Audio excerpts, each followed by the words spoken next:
Bem-vindos a mais uma exploração connosco. Hoje preparamos algo especial, uma imersão num tema que, olha, desperta os sentidos e conta muitas histórias. A gastronomia portuguesa. Uhum. Pode parecer um país pequeno no mapa, mas à mesa Portugal revela uma dimensão surpreendente. É verdade, é mesmo isso. Comer em Portugal transcende a simples nutrição, não é? É mergulhar numa experiência cultural muito rica. Exato. É uma celebração onde a história se encontra com a tradição e oferece uma diversidade imensa que vai, sei lá, da doçaria mais delicada aos mariscos vibrantes. Uhum.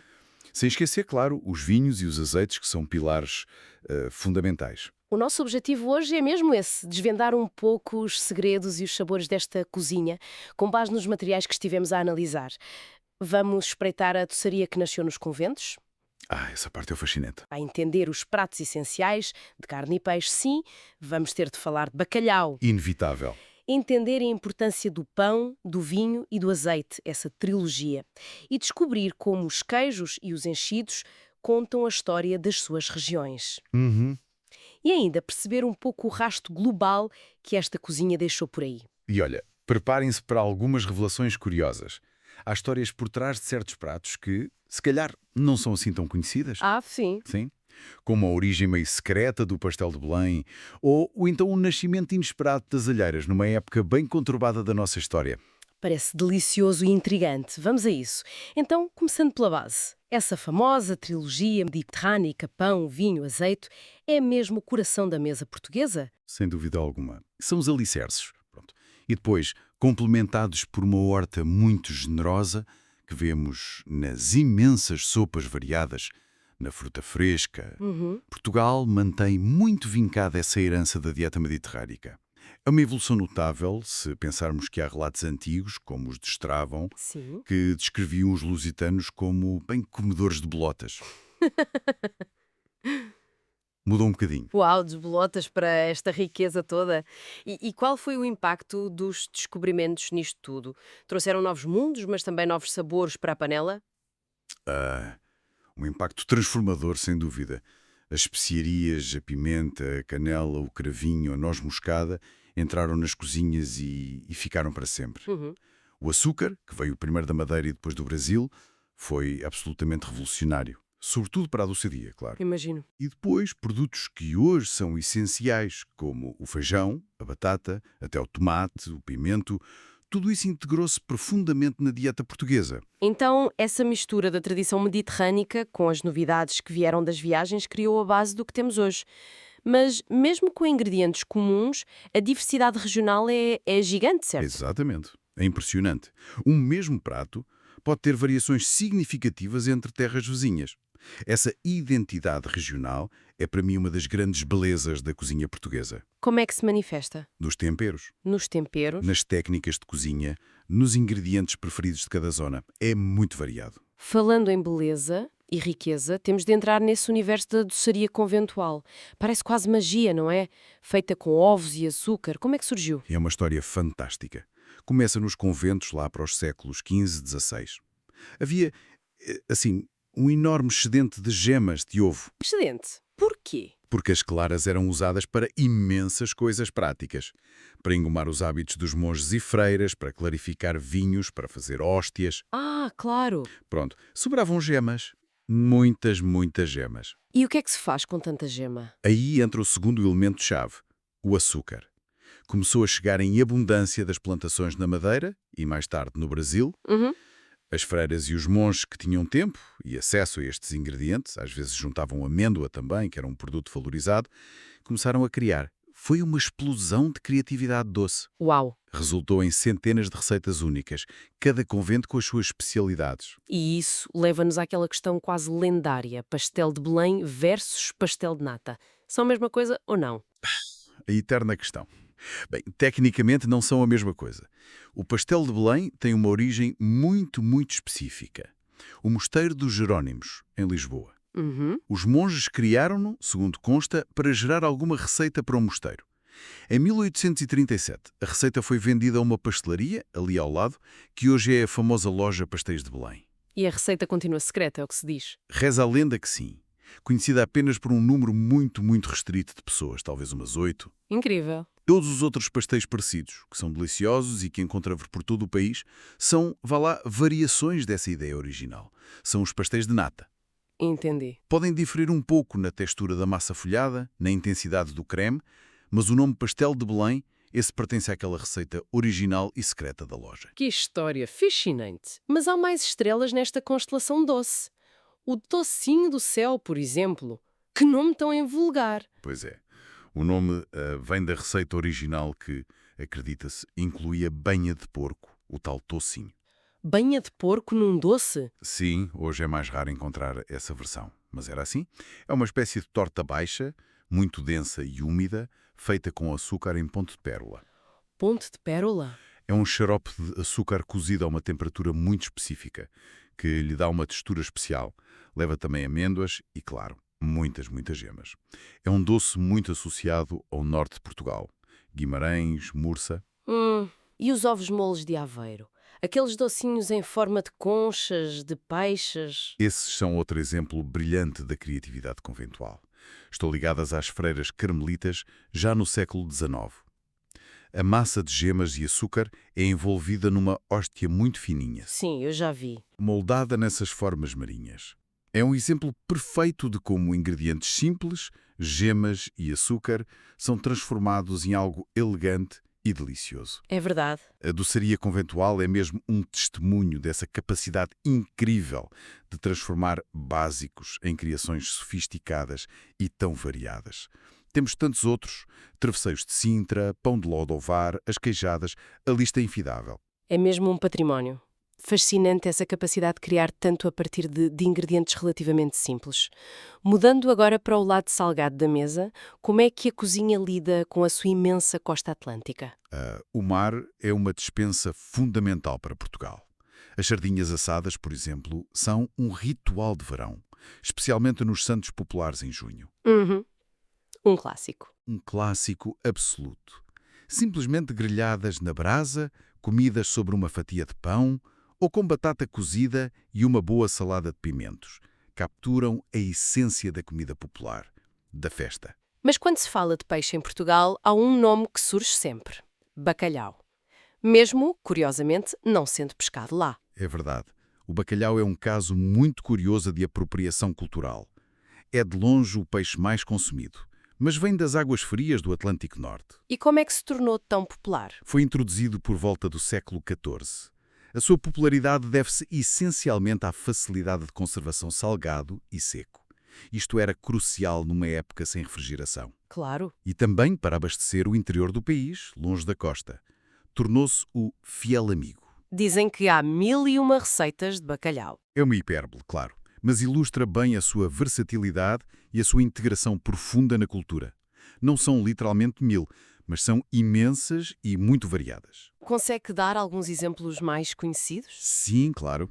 Olha, o bacalhau à Brás, que é desfiado com batata palha fininha, ovos mexidos, azeitonas. Delicioso. Depois, o bacalhau com natas, gratinado no forno, muito cremoso. Esse é ótimo.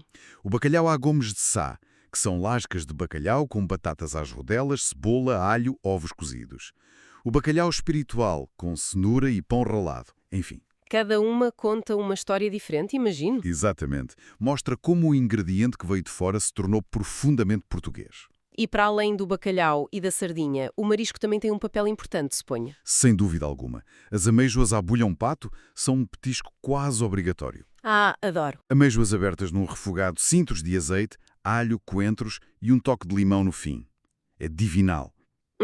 Mas o marisco entra também em pratos mais surpreendentes, como a carne de porco à alentejana. Que junta carne de porco e amêijoas. Exatamente. Carne de porco frita, geralmente em cubos, com amêijoas.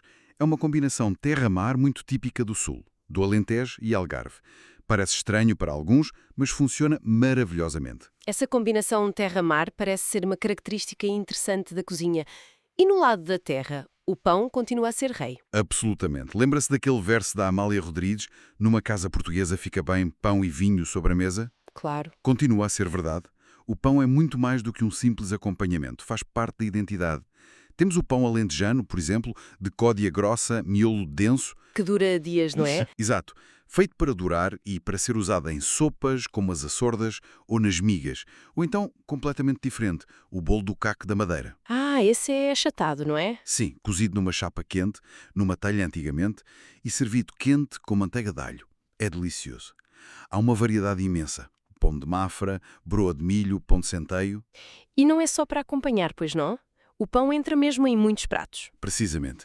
É a base de pratos como as açordas que já mencionei, são essencialmente sopas de pão, com alho, coentros, azeite e por vezes marisco ou ovo escalfado. Uhum. E as migas no Alentejo, que é pão migado e frito em gordura e alho, para acompanhar carne de porco, por exemplo. Que interessante. Ou até no bacalhau espiritual, onde o pão ralado ajuda a dar textura ao gratinado. Mostra bem a importância de não desperdiçar nada e a versatilidade deste alimento básico. Falando em básicos, o azeite e o vinho completam essa trilogia fundamental. A qualidade do azeite português é reconhecida internacionalmente, certo? Muito reconhecida. Tem ganho imensos prémios internacionais nos últimos anos. O clima ajuda muito, claro. E o consumo interno é elevadíssimo. E como é usado só para cozinhar? Não de todo. É a gordura de eleição, a base de quase todos os refogados, quase sempre com cebola e alho. Mas também é usado cru, para temperar saladas, sopas no final, regar o bacalhau assado, as batatas cozidas. Uhum. E até entra em alguns doces regionais, especialmente no Alentejo, como as broas de azeite. Interessante. E o vinho? Sendo Portugal um grande produtor? E o maior consumidor per capita do mundo, é verdade. Há uma enorme diversidade de vinhos. As regiões do Douro e do Alentejo são talvez as mais famosas internacionalmente pelos tintos e brancos. Sim. Mas há muitas outras regiões importantes. Dom Brau, Beirrada, Terras do Sado e depois temos o vinho verde, na região do Minho. Ah, o vinho verde é único. É o único no mundo. Um vinho jovem, fresco, ligeiramente efervescente às vezes, que pode ser branco, tinto ou rosé. Perfeito para o verão. E os vinhos generosos?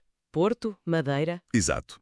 Os vinhos generosos, ou fortificados, têm um teor alcoólico mais elevado, são muitas vezes doces. O vinho do Porto e o vinho da Madeira são os mais famosos, claro, com uma longa história ligada ao comércio marítimo. Mas também há o Moscatel de Setúbal, o Carcavelos, são vinhos especiais. Com todos estes ingredientes maravilhosos, como é que entram os enchidos nesta equação gastronómica? Ouvimos falar da alheira e da sua história peculiar. A história da alheira é fascinante. É mesmo um exemplo de como a comida pode ser uma forma de resistência cultural. Resistência? Sim, terá sido criada por judeus portugueses durante o período da Inquisição lá no século XVI. Para escaparem à perseguição, precisavam de simular que comiam carne de porco, que é proibida pela religião judaica. Uhum. E como o fizeram? Criaram então um enchido à base de carnes de aves, frango, peru, pato, caça, misturadas com pão, azeite, muito alho e outros temperos. Visualmente, assemelhava-se aos chouriços e outras salsichas de porco. Que incrível! Uma história de sobrevivência na origem de um prato tão popular hoje. Exatamente. A farinheira, que é outro enchido feito à base de farinha, pimentão e gordura, tem uma origem semelhante, também ligada a essa necessidade de dissimulação. É fascinante. Hoje em dia, muitas alheiras já incluem alguma carne de porco. Mas a sua origem está ligada a essa história. E para além da alheira e da farinheira, há uma variedade enorme de enchidos de grande qualidade em Portugal. Muitos com a denominação de origem protegida, DOP, como os de Estremoz e Borba no Alentejo. O chouriço é talvez o mais comum e versátil, usado em imensos pratos. E entre tantos pratos regionais, há algum que possa ser considerado o prato nacional? Talvez o cozido à portuguesa? O cozido é frequentemente apontado como tal, sim, mas a sua grande força reside precisamente na sua diversidade regional. Não há uma receita única de cozido à portuguesa. Ah, não? Não, é mais um conceito. É um prato de celebração, de festa, de abundância. Juntou o que a terra dá. Várias carnes, vaca, porco, frango ou galinha, uma panóplia de enchidos. Chouriço, morcela, farinheira, às vezes outras coisas locais. E legumes, claro. E muitos legumes cozidos, couves de vários tipos, galega, lombarda, tronchuda, batatas, cenouras, nabos, feijão. Cada região e até cada família tem a sua versão, os seus segredos. É a alma da cozinha caseira e regional. Percebo. E os queijos? Para acompanhar o pão e o vinho que já falamos? Portugal tem uma produção de queijo notável para a sua dimensão e a maioria é feita com leite de ovelha e cabra, o que lhes dá sabores mais intensos e característicos. E qual é o mais famoso? O da Serra. O queijo da Serra da Estrela é, sem dúvida, a estrela maior. Um queijo amanteigado, de leite de ovelha, de pasta mole ou semi-mole. Como-se tradicionalmente cortando o topo e usando uma colher para tirar o interior cremoso. É uma delícia. Mas há outros excelentes. O azeitão, perto de Lisboa, também amanteigado. O São Jorge dos Açores, já de pasta dura, curado, com um sabor mais picante. O queijo de cabra transmontano. Há muita diversidade e qualidade. Queijo fresco, requeijão. Falta falar das sopas. O caldo verde é quase um símbolo nacional, não é? É a sopa mais emblemática, sem dúvida. E tão simples. Uma base de purê de batata, onde se mistura couve galega cortada muito, muito fininha, como se fosse cabelo de anjo. Sim. E tradicionalmente leva uma rodela de chouriço de boa qualidade por cima, que liberta um pouco da sua gordura e sabor para o caldo. É comida de conforto, por excelência. E há mais sopas importantes. Muitas. Sopas substanciais, que muitas vezes servem de refeição. A sopa da pedra, com a sua lenda endereçada. Sopas de peixe e marisco. E no Alentejo as sopas são diferentes, como as açordas que já falamos. Pão ensopado num caldo rico com peixe, carne ou ovo. São pratos muito completos. E as sopas frias? No Sul, sim, há sopas frias, como o gaspacho, de clara influência da Andaluzia espanhola, mas com um toque português. E outras mais simples, como as picadas com pepino.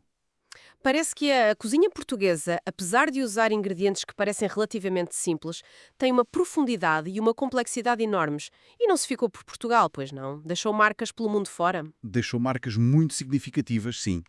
Portugal funcionou como uma ponte entre continentes durante séculos. Levou produtos das Américas e da Ásia para a Europa e vice-versa. E levou também técnicas e receitas. Como, por exemplo, Olha, levou produtos como a malagueta para a Índia. Hoje é essencial na culinária indiana, mas foi levada pelos portugueses. Pense no vindádio, típico de Goa. O nome deriva claramente do tempero português vinha de alhos. a sério? Não sabia. Sim, e as chamuças indianas também têm origem nos pastéis fritos portugueses. E no Japão, aquela história da têmpora tem mesmo ligação a Portugal? Tem, sim. Essa é uma das ligações mais fascinantes e bem documentadas. A técnica da têmpora, que é fritar a vegetais ou marisco envoltos num polo muito leve, terá sido inspirada nos nossos peixes da horta. Que são feijão verde frito em palme, certo? Exatamente. Foram os missionários portugueses no século XVI que introduziram este método de fritura no Japão. Eles faziam-no durante as têmporas, períodos de jejum da Igreja Católica em que não comiam carne. Daí o nome têmpora. Que incrível como uma técnica atravessou o mundo e se adaptou assim. É verdade. E não foi só isso. O pão de ló português deu origem ao bolo Castela, que é muito popular em Nagasaki. E até os fios de ovos portugueses têm versões adaptadas na Tailândia e no Japão. E a introdução de produtos na Europa também houve impacto. Claro! As laranjas doces, por exemplo, foram trazidas da Ásia, da Índia, pelos portugueses e popularizadas na Europa. Eram muito importantes para combater o escorbuto nas longas viagens marítimas. Ah, E em várias línguas, o nome da laranja até deriva de Portugal. Pense em portocali, em grego, portocal, em turco. é verdade. Nunca tinha pensado nisso. E o hábito de beber chá na corte inglesa, quem o popularizou foi Catarina de Bragança, a princesa portuguesa que casou com o rei Carlos II de Inglaterra no século XVII. Levou o chá e também a composta de laranja amarga, a marmalade. Que legado impressionante! Com tanta história, tanto sabor, é natural que haja interesse em aprender estas técnicas culinárias. Existem boas opções para formação em Portugal? Sim, felizmente há escolas de referência. A Associação de Cozinheiros Profissionais de Portugal, a ACCPP, tem polos em Lisboa, Faro, Braga e oferece formação variada, desde cursos profissionalizantes a especializações. Depois, há escolas históricas como a Escola de Hotelaria e Turismo do Porto, que é uma instituição com muito prestígio e programas com reconhecimento europeu. E para quem procura algo mais curto, talvez? Para experiências mais curtas ou focadas, há opções como a Cooking Lisboa, por exemplo. Oferecem cursos para vários níveis, focados em doces específicos, tours de mercado, aulas de gastronomia portuguesa geral, até vegetariana. E tem até opções online. Online? O que se pode aprender online? Coisas como fazer pastéis de nata em casa ou o famoso frango piripiri. É uma forma de levar um bocadinho de Portugal para qualquer lado. Que ótima ideia! Bem, percorremos um caminho cheio de sabor hoje. Desde a doçaria engenhosa, nascida quase da necessidade e da abundância nos conventos. Uhum. Uma criatividade notável. À força imensa dos produtos da terra e do mar, o bacalhau como um símbolo quase adotado, o pão como base de tudo, o azeite e o vinho como constantes. Sendo passando pela identidade tão marcada nos enchidos e nos queijos regionais. E sem esquecer o impacto global desta cozinha, que levou e trouxe sabores e acabou por moldar outras gastronomias pelo mundo. A culinária portuguesa é realmente um espelho da sua cultura, não é? Da sua história, de encontros, desencontros, da sua enorme capacidade de adaptação ao longo dos séculos. Uhum. Não admira que exista um Dia Nacional da Gastronomia Portuguesa para reconhecer oficialmente esta importância cultural tão grande. Mostra bem como a comida pode ser um arquivo vivo, não é? Contando a história de um povo e de um lugar de uma forma tão visceral. Exatamente, é isso mesmo. E talvez explorar a diversidade regional da cozinha portuguesa seja, de certa forma, uma maneira de mapear a própria alma do país. Fica a reflexão, então. Fica a reflexão. Perante esta riqueza toda de histórias e de sabores que exploramos, o que é que desperta mais a curiosidade?